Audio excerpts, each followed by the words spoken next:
এখানে হিন্দু মুসলমান বানাতে এসছো সময় ঢুকিয়ে দেবো তোমার ভালো করবো এখানে হিন্দু মুসলমান বানাতে এসছো হিন্দু মুসলমান বানাতে এসছো আপনারা কি করছেন?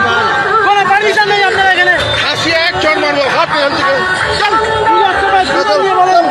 এখন হিন্দু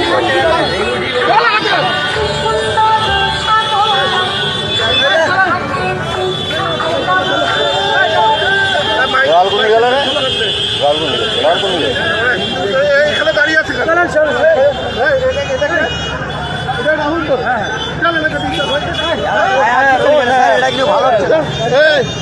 কোনটা ভালো কোনটা খারাপ আমাকে শেখাতে আসবার না এখানে